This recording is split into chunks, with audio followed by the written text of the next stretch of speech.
네, 이 시간에는 질투하심이 은혜입니다 라는 제목을 가지고 함께 말씀을 나누도록 하겠습니다. 질투를 사전에서 찾아보니까 이렇게 정의되어 있습니다. 상대되는 이성이 다른 이성을 좋아할 경우에 지나치게 시기한다. 이게 질투의 의미입니다. 그러면 시기는 또 무슨 뜻이냐? 남이 잘 되는 것을 셈하여 미워한다, 이런 말이에요. 사람들에게 이 질투라는 감정은 그리 긍정적인 감정은 아닌 것 같습니다. 특히 요즘에 그 질투라는 감정에서 기인되는 그런 범죄들이 많이 일어나고 있죠. 우리가 데이트 폭력이라고 얘기하는데 신체적으로 위해를 가하는 그런 모습들이 많이 나타납니다. 그래서 스토킹, 폭행, 감금, 살인까지 최근에도 뉴스에 난 것을 보았습니다. 그런데 여기에 정서적 학대도 들어가죠. 그러니까 남성도 여성도 가해자가 될 수 있다. 이런 것이 바로 데이트 폭력이라는 거예요. 예전에는요, 그냥 쫄쫄쫄쫄 따라다니는 정도, 스토킹, 약한 정도의 스토킹. 그러니까 그 의도는 뭐였냐면 내 사랑을 좀 받아주세요. 이런 순수한 의도였죠. 그런데 지금 데이트 폭력의 수준을 보면 내가 가지지 못하면 그 누구도 가지지 못하게 하겠다라는 그런 의도로 아주 파괴적인 의도를 가지고 상대방을 대하는 그런 모습들을 우리가 보게 됩니다. 이 세대의 약한 부분이 아닌가 싶어요. 왜냐하면 형제들이 많은 사람들은 뭔가를 잃어보기도 하고 가져보기도 하고 그런 과정들을 많이 겪습니다. 그런데 아이가 하나 정도, 많으면 둘, 이런 가정에 살다 보니까 안 가져본 적이 없는 거예요. 자기가 원하는 것을 안 가져본 적이 없는 거예요. 부모님이 다 해준 거예요. 그러니까 상대방에 대한 감정도 내가 갖기를 원하면 이거 내가 가져야 되는 거예요. 그런 식으로 생각하다 보니까 상실의 감정을 어떻게 처리를 하지 못합니다. 거절의 감정을 어떻게 처리를 하지 못해요. 그래서 질투하게 되고 과격한 그런 표현들이 나타나게 된다라는 거예요. 그래서 우리가 이런 얘기도 하죠. 헤어질 때도 조심히 헤어져라. 상대방 마음 거스리지 말게 조심히 헤어져라. 그만큼 두려운 거죠. 이런 것들이 두려운 것입니다. 그래서 우리는 이 질투라는 감정, 우리가 정의에서도 읽었듯이 매우 부정적인 감정이다라고 우리는 생각을 합니다. 내가 원치 않는 방향으로 끌려갈 때, 내 자유, 내 선택권이 억압당할 때 나타나는 감정, 이 정도로 우리가 이 질투의 감정을 생각하고 있다는 거예요. 그래서 우리는 오늘 하나님께서 나는 질투하는 하나님이다 라고 우리에게 말씀하셨을 때 적잖이 당황합니다. 질투는 나쁜 감정, 부정적인 감정인데 하나님께서 질투를 하신단 말이야? 이 소개는 한 번에 끝나는 소개가 아니에요. 출애굽기나 신명기에 번역본에 따라 다르지만 5번에서 6번에 걸쳐서 이 나는 질투하는 하나님이다라는 하나님의 소개가 계속해서 등장하고 있다는 거예요. 사람들은 이렇게 생각합니다. 하나님께서 질투하시는 하나님이라고? 그러니까 하나님의 행동이 이해가 된다는 거예요. 왜냐하면 하나님의 구약에서의 모습이 데이트 폭력하는 사람과 뭐가 다르냐는 거예요. 그 가해자와 뭐가 다르냐. 하나님의 분노를 한번 보라. 자기와 언약을 맺은 이스라엘 백성들이 오직 자신만을 바라봐야 되는데 한눈 판단 말이에요. 다른 우상을 더 사랑한단 말이에요. 그러니까 죽인다. 파괴한다. 내가 가지지 못하면 넌 죽어야 돼. 하나님의 질투를 이런 정도로 생각하고 있다는 거예요. 그래서 하나님의 사랑을 의심하는 단계로 나아갑니다. 이스라엘을 향해 가지시는 하나님의 감정은 사랑이 아니다. 그건 집착이다 라고 얘기해요. 내가 가질 수 없으면 죽어 라는 것과 무엇이 다르냐. 그래서 이런 감정이 조금 진행을 하게 되면 어떻게 나아갑니까? 신앙을 어떻게든 자기의 생각에 맞추려고 해요. 신앙을 포기할 수는 없어요.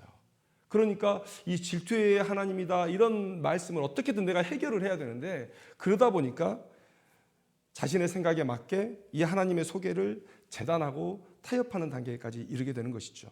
그래서 2세기에 마르시온이라는 신학자가 있었습니다. 그 사람이 뭐라고 얘기했냐면 구약의 하나님과 신약의 하나님은 다른 분이라는 거예요. 사랑이라는 감정은 매우 고등한 감정인데 구약의 하나님에게서는 이 사랑의 감정이 나타나지 않는다. 그런데 신약의 하나님에게는 이 모습이 나타난다는 거예요. 그래서 구약 성경의 하나님은 그 저급한 하나님, 그리고 신약 성경에 나타나는 하나님은 사랑의 하나님, 고급스러운 하나님으로 그가 정의하고 있다는 것이죠. 이런 단계까지 나아갈 수 있어요. 왜곡된 신앙으로 나아갈 수가 있다는 거예요. 그리고 거기서 더 나아가면 어떻습니까? 신앙은 한번 왜곡되면 그냥 버려지는 거예요. 그래서 이렇게 왜곡하다가 나중에는 신앙을 버리는 단계까지 나아갑니다. 하나님의 사랑에 대한 의심은 하나님에 대한 의심으로 진화하게 되어 있어요. 반드시 진화하게 되어 있습니다. 그렇게 사람들은 하나님과 기독교를 비판하고 그리고 의기양양하게 비진리로 돌아서요. 내가 옳다는 거예요. 내가 옳다. 세상 사람들조차 하지 않는 이 집착과 이 질투의 감정으로 이스라엘을 심판하는 하나님, 그런 하나님은 진짜 신일 수 없다. 그래서 아주 의기양양하게 돌아서요. 돌아선 그곳이 진리라고 믿고 달려가는 것이죠. 우리의 문제는 항상 유한으로 무한을 품으려고 하기 때문에 벌어지는 것입니다. 우리의 유한한 생각으로 제한된 지식으로 경험으로 이 세상의 문화로 하나님을 평가하고 하나님도 그러하시겠지라고 생각을 하는 거예요. 거기서 우리의 모든 문제가 시작된다라는 거예요. 왜 우리가 하나님에 대해서 쉽게 평가해서는 안 되는지, 하나님의 그 사랑, 그 질투에 대해서 쉽게 평가해서는 안 되는지 우리가 얘기를 좀 나눠보려고 해요. 죄로 인해서 참 많은 것들이 왜곡이 됐습니다. 땅이 가시덤불과 엉겅퀴를 내기 시작했어요. 자연도 왜곡되었습니다. 인간에게는 질병이 찾아왔어요. 인간도 이 피조세계의 시스템의 일부입니다. 이 피조세계가 고통받고 있다면 인간이 고통을 안 받을 수 없어요. 그래서 인간도 질병을 갖고 고통당하게 되었습니다. 하나님께서 처음 계획하셨을 때 없었던 그런 왜곡된 모습들이 우리에게 나타나고 있는 거예요. 이제는 영적 감각이 무뎌졌습니다. 그래서 하나님의 뜻을 알 수도 없고 안다 한들 행할 수도 없는 그런 지경에 우리가 빠져 있다는 거예요. 그런데 또 한 가지 왜곡된 것이 있는데 그게 뭐냐면 바로 우리의 감정이 왜곡되었어요. 감정이. 죄가 들어온 이후에 하나님과 함께 보고 함께 경험한 것을 함께 그 감정을 공유하지 못하는 상황 가운데 우리가 처하게 되었다. 자, 여러분, 하나님께서 아담에게 하와를 주셨습니다. 독처하는 게 옳지 않다. 아담이 하와를 바라보고 했던 말 여러분 기억하십니까? 내 뼈 중에 뼈요 살 중에 살이라. 제가 예전에 이 말씀 가지고 함께 말씀 나눌 때 이렇게 말씀드렸어요. 하나님께서 가장 아름답게 보셨던 피조물이 누구냐? 가장 마지막에 창조했던, 하나님께서 큰 기대를 걸고 계셨던 인간이에요. 그러니까 아담이 볼 때는요, 이 인간 외에는 하와의 아름다움을 표현할 방법이 없었던 거예요. 자기가 표현할 수 있는 최고의 방법으로 하와를 표현했어요. 내 뼈 중에 뼈요 살 중에 살이라. 그런데 여러분, 죄가 들어오고 난 이후에 어떻게 되었습니까? 자신의 잘못을 모두 하와에게 뒤집어 씌우죠. 하나님께서 하와를 보시고 아름답다 하셨는데 이제는 하와는 그저 내 책임을 져줘야 되는 희생양일 뿐인 거예요. 아담에게 그렇게 왜곡되었던 거예요. 그 다음에 하나님은 우리를 보시기에 좋았다라고 말씀하셨어요. 그들은 벌거벗고 에덴 동산을 돌아다녔는데 그 자체가 예배입니다. 하나님께서 그 모습을 보고 얼마나 기뻐하셨겠어요. 내가 창조를 정말 아름답게 한 거예요. 본인이 만족스럽게 창조를 한 거예요. 그래서 하나님께서 그 아담과 하와를 보시기 위해서 내려오시는 거예요. 그 아담과 하와의 그 벗은 모습, 그 모습을 보고 자신이 얼마나 창조를 아름답게 했는지 기뻐하셨던 거예요. 그래서 그들이 벌거벗고 돌아다니는 것도 그들에게는 예배였다는 거예요. 그런데 그들이 이제 부끄러워하기 시작합니다. 내 모습도 부끄럽고 하나님께서 아름답다 하신 그 하와, 아담, 그 상대방을 바라보는 그 감정도 부끄러워진 거예요. 생각을 해보세요. 하나님은 우리의 벗은 모습을 보고 기쁘다고 말씀하세요. 내가 영광을 받고 있다고 말씀하세요. 그것이 너희들의 예배다라고 말씀하세요. 그런데 아니요, 하나님, 저는 부끄럽습니다. 하나님의 생각과 달라요. 여기서부터 우리는 하나님과 같은 감정을 공유할 수 없게 된 거예요. 왜곡된 감정을 가지게 된다는 거예요. 그래서 우리의 감정이 왜곡되었다. 거기에 바로 우리의 사랑의 감정도 왜곡되었다라고 우리가 얘기할 수 있습니다. 그래서 여러분, 이제 우리의 몸은 어떻게 됐죠? 타락의 도구가 되어버렸어요. 타락의 도구가. 원래는 찬양의 도구요, 예배의 도구였지 않습니까? 그런데 이제는요, 유혹의 도구, 멸망의 도구가 되어버렸어요. 여러분, 발람의 계략이 생각이 납니다. 이스라엘 백성들이 출애굽의 거의 말미에 이제 가나안 땅을 바로 앞두고 있을 그 문턱에서 모압 사람들을 만나게 됐죠. 모압의 왕 발락은 매우 두려웠습니다. 이길 수가 없었어요. 성경에 보면 이스라엘 백성들이 아모리 사람들에게 행한 것을 보고 매우 두려워했다라고 기록하고 있습니다. 애굽도 이기고 아말렉도 이기고 아모리 사람도 이기고, 그런데 무슨 특별한 전투력이 있었던 것도 아니에요. 그냥 하나님께서 이스라엘을 지키고 계신 거예요. 그래서 아주 영험한 영매 발람에게 부탁을 합니다. 하나님이 저들을 미워할 수 있도록 저주를 좀 해달라고 얘기를 하는 거예요. 그런데 발람이 한 3번 거절을 하죠. 그런데 나중에 발람이 돈에 팔려서 이제 이스라엘이 하나님 앞에 미운 것이 되게 하는 방법을 알려줍니다. 그게 뭡니까? 시딤 음행이라고 우리가 사건을 이름 짓는데, 시딤에서 이스라엘 백성들이 음행을 해요. 과거의 모든 제의에는 그런 성창이 있습니다. 성창. 성전에서 그런 몸을 파는 사람들이 있어요. 근데 그런 잔치로 이스라엘 백성들 남자들을 유혹해서 끌어들이는 거예요. 모압 여인들이 막 아름답게 화장하고 아름답게 옷을 입고 그 앞을 뛰놀면서 같이 하자고 얘기하는 거예요. 함께 하자. 그래서 많은 사람들이 그리로 넘어갑니다. 육신이 하나님의 백성을 유혹하는 도구가 되어버렸어요. 그래서 하루에 24,000명이 연병으로 죽게 되는 그런 일들이 벌어지죠. 다윗이 밧세바에게 유혹을 받죠. 밧세바가 유혹한 것 아니죠. 그런데 다윗이 밧세바를 보고 그 몸 때문에 유혹을 받아서 햇사람 우리아를 죽이고 이스라엘을 곤란한 지경 가운데 빠뜨리게 됩니다. 이 시대에도 수많은 사람들이 이 성적인 유혹을 이기지 못해요. 하나님의 최고의 용사로 귀하게 쓰임받았던 그런 사람들이 있습니다. 영적 지도자들이 있어요. 그런데 한순간에 무너져 버려요. 한순간에. 그들이 계속해서 조금씩 그 죄를 지어왔다고 생각하고 싶지 않아요. 죄를 짓는 시간들이 얼마나 길었을지 모르겠지만 그 처음 죄를 지었던 그 시점에는요, 마치 다윗이 한순간에 무너지는 것처럼 한 번에 그렇게 무너지게 된다는 거예요.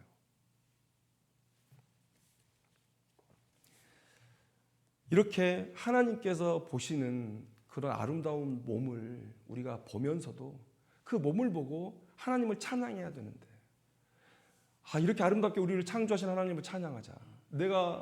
우리가 외모는 서로 다르고 서로 이 신체적인 구조는 다르지만 그러나 하나님의 쓰임대로 만드신 이 피조물들을 가지고 우리가 하나님을 찬양하자, 그래야 되거든요.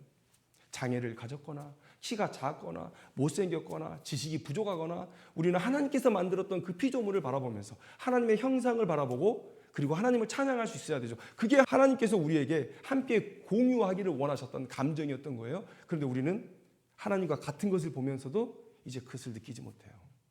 왜곡된 감정을 갖고 있단 말이에요. 이런 우리가 어떻게 하나님의 사랑을 평가할 수 있겠냐는 거예요. 예전에 제가 DVD를 아마 신혼 때였던 것 같아요. 콤보, 어느 전자에서 나온 콤보, 그래서 이 비디오도 들어가고 DVD도 들어가는, 그때는 그게 엄청 혁신적이었어요. 세상에 이런 생각을 누가 했을까. DVD만 보자니 아직도 비디오 대여점이 있고, 비디오를 보자니 요즘은 다 DVD로 나오고.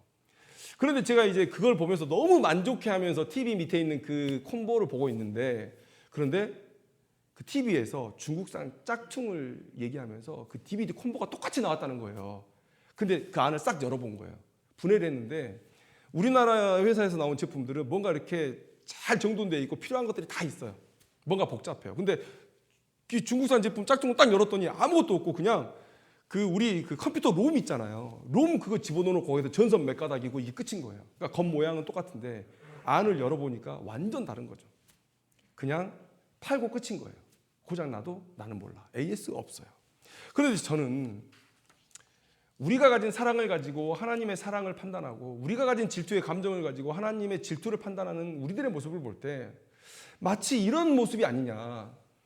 중국산 DVD 콤보를 사용하다가 고장 났어요. 그러면서 우리가 속으로 생각하는 거예요. 중국산 DVD 콤보가 이렇게 고장이 나고 이 성능이 별로인 거 보니까 우리 한국산 제품들도 그러겠지? 모양이 같으니까. 이런 말도 안 되는 유추를 우리가 하고 있는 사람들이라는 거예요. 이미 왜곡되어 버렸어요. 왜곡된 감정을 가지고 왜곡된 사랑을 가지고 불완전한 사랑을 하면서 내 이기적인 마음에 질투를 하면서 하나님의 사랑, 하나님의 질투를 우리가 판단하고 그런 하나님은 하나님일 수 없다고 얘기하는 거예요. 이게 얼마나 어리석으냐. 진짜로 한번 돌아가 봐야 되는 거 아니에요? 진짜를 한번 봐야 되는 거 아니에요? 진짜가 뭐냐? 요한일서 4장 16절 말씀에 하나님이 우리를 사랑하시는 사랑을 우리가 알고 믿었노니 하나님은 사랑이시라. 사랑 안에 거하는 자는 하나님 안에 거하고 하나님도 그의 안에 거하시느니라. 이 사랑의 원형이 있다는 거예요. 우리는 죄로 인해서 왜곡된 사랑밖에 알지 못하지만 그러나 사랑의 원형이 있다. 우리가 사랑하면 하나님 안에 거한다는 거예요. 그건 무슨 얘기입니까? 하나님이 가지신 그 원형의 사랑, 왜곡되지 않는 그 사랑을 할 때 그 사랑이 어디서 왔겠느냐는 거예요. 하나님으로부터 왔으니까 우리가 사랑을 할 때 하나님 안에 거하는 거예요. 왜요? 세상은 진짜 사랑을 하지 못해요. 그런데 우리가 만약에 하나님을 닮은 진짜 사랑을 하고 있다면 그 사랑은 하나님으로부터 우리 가운데 부어진 사랑이에요. 그러니까 우리가 진짜 사랑을 하게 되면 우리 안에 하나님이 계신 것이고 우리가 하나님 안에 거하는 것이다. 이렇게 지금 사도 요한이 얘기하고 있는 거예요. 그 사랑의 원형이 뭐냐? 여러분, 위에서 잠깐 언급했지만 삼위 하나님, 성자, 성부, 성령의 사랑이 바로 사랑의 원형이에요. 제가 조금 어렵게 말씀드리겠습니다. 삼위 하나님의 존재 방식이 사랑이에요. 저는 이 사실을 깨닫고 난 이후에 이 세상의 유일한 신은 하나님밖에 있을 수 없다라는 것을 느꼈어요. 여러분, 우리 안에 사랑이 있죠. 우리 안에 사랑의 감정이 있습니다. 물론 죄 때문에 왜곡되었지만 우리는 사랑을 알아요.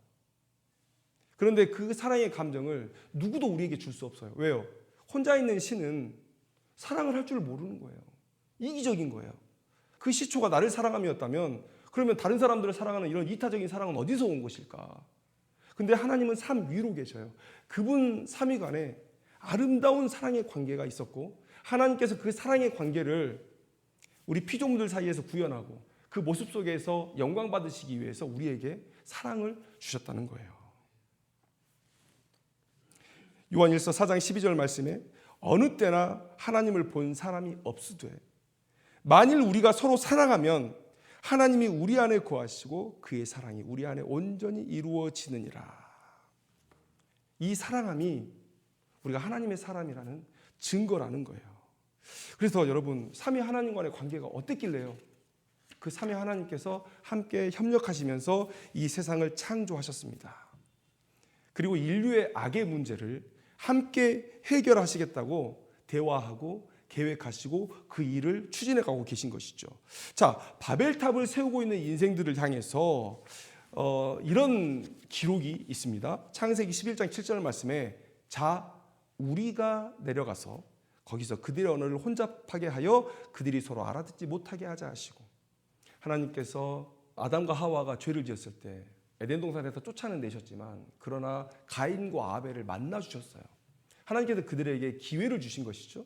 그런데 그들은 계속 악으로 치달아갔고 노아의 홍수에서 한번 심판을 받습니다.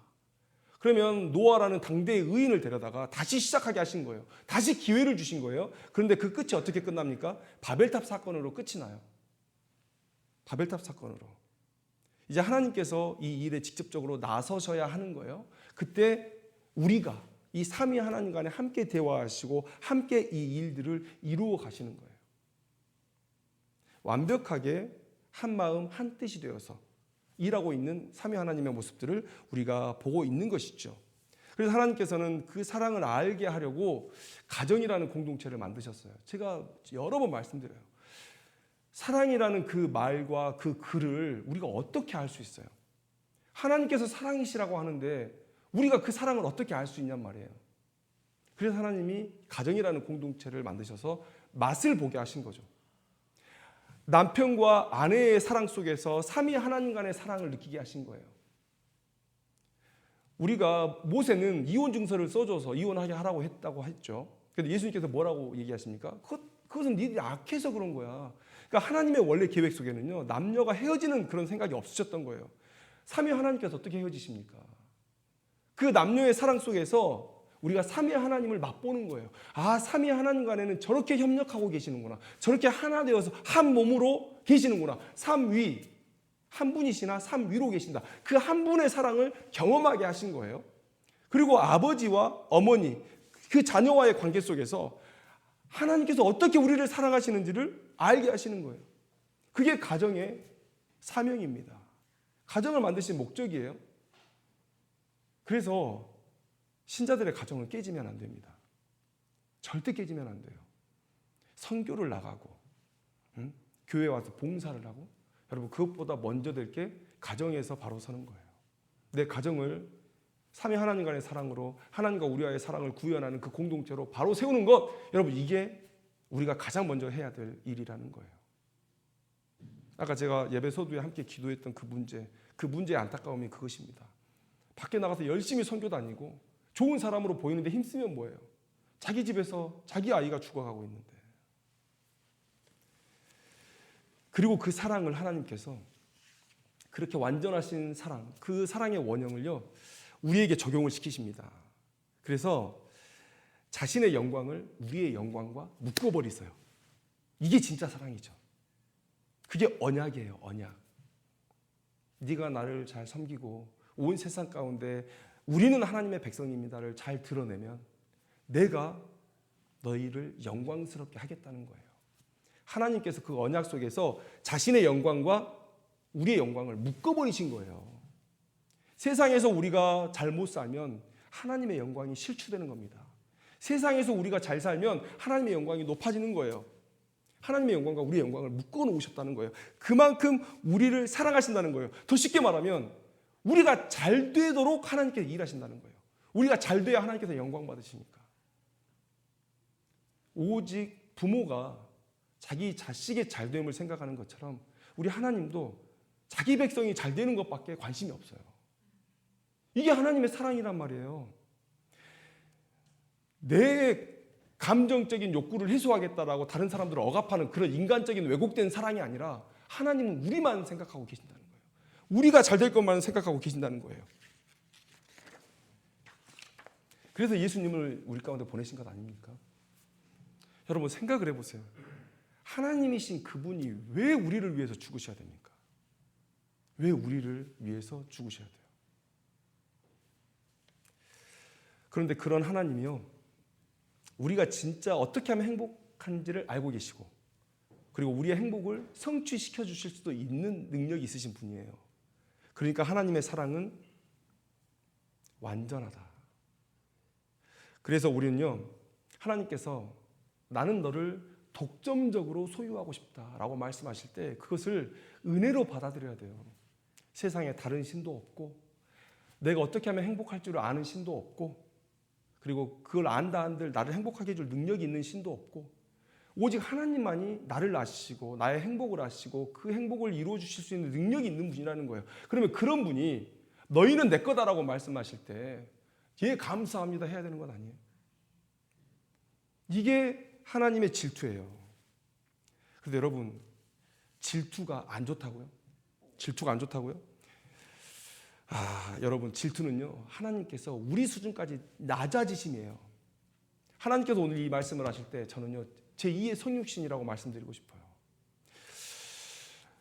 우리가 네가 어떤 모습을 하고 있든지 하나님의 너에 대한 사랑은 변하지 않아 라는 얘기를 할 때 10,000원짜리를 들고 10,000원 가질래? 이렇게 물어봅니다. 예, 가질게요. 우겨! 가질래? 예, 갖겠습니다. 발로 밟아요. 가질래? 전 여기서부터 고민해 볼 것 같아요. 내가 10,000원 때문에? 내가 10,000원 때문에 내가 이거 받아야 돼? 나 자존심 상해 안 받아. 여러분, 우리도 자존심이 있죠. 자존심. 그래서 여러분, 자존심 강한 사람은요, 질투하지 않습니다. 여자분이 와서 나 헤어질게. 그러면 쿨하게 그래? 행복하게 살아. 그러고 돌아서죠. 뒤에서는 저도 자존심이 좀 센가 봐요. 그래서 떠나는 사람이 있으면 그렇게 얘기하고 뒤에 돌아서도 울지 않아요. 울지 않습니다. 자존심이 있어요. 그런데 여러분, 하나님께서 지금 질투하시겠다고 말씀하신 거예요. 인간들도요, 같은 급에서는 질투의 감정을 느끼려고 하지 않아요. 그런데 지금 하나님께서 내가 너희 때문에 질투의 감정이 든다라고 말씀하시는 거예요. 그건 무슨 얘기입니까? 하나님께서 우리 수준까지 낮춰주신 거예요. 내가 너희를 그만큼 사랑한다라고 얘기하고 있는 거예요. 마치 예수님께서 육신을 입음으로 낮아지신 것처럼, 자기 비하하신 것처럼, 오늘 하나님께서, 성부 하나님께서도 자기 비하를 하신 거예요. 내가 너희 때문에 질투하고 있다라고 말씀하시는 거예요. 여러분, 하나님의 사랑을 받는 게 우리에게 최선입니다. 하나님께서 우리를 향한 독점적인 소유권을 주장하시는 게요, 너무 감사한 일이에요. 하나님이 질투하고 계신다. 하나님이 나의 사랑 때문에 지금 질투하고 계신다. 하나님께서 방향을 잃은 나의 사랑 때문에 지금 질투하고 계신다. 이 말씀이 우리에게는 복음이라니까요. 은혜라니까요. 세상 사람들이 과도한 질투, 집착을 잘못된 감정으로 얘기하는 이유는 뭡니까? 사랑의 선택권이 박탈되니까. 더 나은 사랑이 있을 수도 있잖아요. 내가 당신과 헤어지고 더 나은 사랑을 찾아가겠다는데 왜 잡습니까? 왜 막습니까? 그런데 여러분, 이런 상황을 한번 생각해 보세요. 자식이 부모를 떠나서 더 나은 사랑을 찾아가겠다는 거예요. 그럴 때 부모는 이렇게 보내줘야 됩니까? 그렇지. 이 세상에는 우리보다 너를 더 사랑하는 누군가가 있을 수 있을 거야. 한번 가서 찾아봐. 여러분, 이렇게 보내줄 수 있습니까? 없어요. 없어. 그런 사랑은 없습니다. 그런 사랑은 없어요. 부모보다 자식을 더 사랑하는 사랑은 없어요. 그래서 하나님께서 말씀하시는 거예요. 우리는 마치 탕자와 같아요.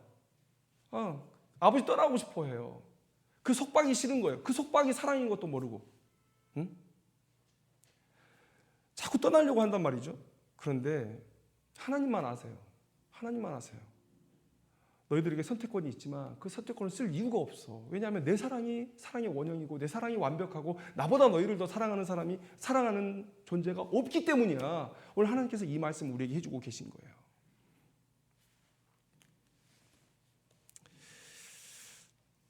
인간처럼 태어난 이후에 이렇게 연약한 존재가 있을까 싶어요. 소는 낳으면 해가지고 바로 그날 일어나요. 그렇죠? 그리고 젖 찾아갑니다. 걔들도 새끼를 낳으면요, 젖을 찾아가요. 눈도 안 떴는데 막 어미 젖을 어떻게 찾는지 찾아가고 자기 거 딱딱 붙어가지고 젖을 빱니다. 근데 인간은 어때요? 낳고 나서 탯줄도 못 잘라. 그냥 누워 있다 죽는 거예요.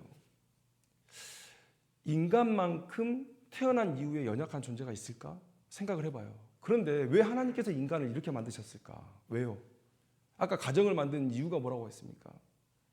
삼위간의 하나님의 사랑을 유추해보고 또 하나님이 인간을 얼마나 사랑하는지를 유추해보고 그 목적을 위해서 하나님께서 만드신 거예요. 어렸을 때 아이가 태어납니다. 무조건적인 아버지의 사랑을 받는 거예요. 넘치는 사랑을 받는 거예요. 그렇게 하나님의 사랑을 배워가는 거죠. 그렇기 때문에 인간이 이렇게 연약한데도 살아갈 수 있는 거예요. 그 부모의 사랑 때문에. 하나님께서 이 사랑을 오늘 우리가 깨닫기를 원하신다는 거예요. 너희들 정말 가만 놔두면 죽어. 그래서 내가 너희들을 이렇게 사랑하는 거야. 너희들을 붙드는 거야. 너를 이렇게 먹이는 거야. 이렇게 하나님께서 우리에게 말씀하고 계신다는 거예요. 여러분, 그래서 감히 말씀드립니다. 우리의 사랑의 선택권이 박탈당하는 게 우리에게 복이라는 거예요. 차라리 저는요, 하나님, 그냥 제 얼굴을 딱 붙드시고 하나님만 바라보게 딱 이렇게 하고 계세요. 이랬으면 좋겠어요. 여기저기 기웃기웃하지 않게. 그런데 하나님께서 우리를 존중하는 마음으로 우리에게 자유를 주신 거예요. 그런데 우리는 그 자유 속에서 하나님을 찾아갈 때 우리가 진정으로 복될 수 있다라고 말씀하시는 거예요. 그리고 우리가 거기서 어긋나지 않게 하나님께서는 마치 이렇게 붙잡고는 있지 않지만 그러나 자신을 찾아올 수밖에 없게 계속해서 말씀해 주시고 이끌어 주시고 계시잖아요. 인간의 선택은 항상 사망과 멸망을 선택합니다. 그게 우리예요. 그걸 알아야 돼요. 왜 하나님이 이렇게 강권적으로 질투하시면서 나를 끌고 가시는가? 나에 대한 소유권을 주장하시는가? 왜요? 우리가 매일 사망을 결정하기 때문이에요. 에덴에서 뱀의 유혹을 따라 사망을 선택했습니다. 그렇게 악으로 치달아서 홍수의 심판을 선택했어요. 그리고 의인 노아로부터 새로 시작했는데 세 번째 기회도 결국 바벨탑을 쌓아서 하나님과 정반대의 길로 가면서 사망을 선택했습니다. 우리가 그런 존재라는 거예요. 이상하게 하나님 반대 방향으로만 가요. 하나님의 반대의 것만 선택해요. 왜요? 우리 안에 죄가 우리를 그렇게 이끌어가는 것입니다. 그래서 제가 기울어진 운동장이라고 말씀드리잖아요. 쟁반이 기울어졌는데 구슬을 놓으면 밑으로 흘러가는 것처럼 우리는 무조건 죄로 흘러가게 되는 거예요. 하나님께서 우리의 멱살이라도 자꾸 끌고 가지 않으시면 우리는 그냥 멸망으로 가는 인생이라는 거예요. 하나님의 질투가 우리에게 은혜라는 것을 알아야 돼요. 하나님, 우리의 사랑의 선택권이 박탈당하는 것이 오히려 은혜다라는 것을 우리가 알아야 돼요. 하나님의 사랑은 원형으로 우리를 사랑하시는 사랑이에요. 그래서 우리의 잘됨이 무엇인지를 아시고 또 이끄실 능력이 있으시고 그래서 우리의 소유를 확실하게 주장하시고 독점적 지배가 깨어졌을 때는 질투를 하시는 것이고 왜요? 우리를 복된 길로 인도하시기 위해서. 여러분, 그래서 우리가 하나님께 이렇게 기도했으면 좋겠습니다. 이렇게 간구했으면 좋겠어요. 저는 하나님께서 저의 잘됨과 당신의 영광을 묶어 하나가 되게 하셨음을 믿습니다. 내가 잘 되는 게 하나님의 목적이라는 것, 그걸 알자는 거예요. 그러니 제가 하나님 외에 다른 사랑의 대상을 찾을 때 더 질투해 주세요. 더 질투해 주세요. 멸망의 선택을 할 때마다 저를 소유하신 분이 당신이오니 지체 없이 저를 책망해 주시고 오직 바른 길로 생명의 길로 인도해 주세요. 여러분, 오늘 우리가 살아있는 이유가 하나님의 질투 때문이었다라는 사실을 우리가 기억했으면 좋겠어요. 질투하심이 은혜입니다. 우리가 하나님의 사랑의 그 원형을 깊이 있게 묵상하고 그 사랑 안에 잠길 때 우리가 생명을 얻을 수 있음을, 생명을 누릴 수 있음을 우리가 기억하고 오늘 이 질투하신 하나님, 자기를 우리의 수준까지 낮춰서 아니 우리보다 더 낮은 자리에서 우리를 사랑하시겠다고 말씀하시는 그 질투하시는 하나님의 사랑을 우리가 마음 가운데 담고 하나님께 감사하는 그런 인생이 되었으면 좋겠습니다. 기도하겠습니다.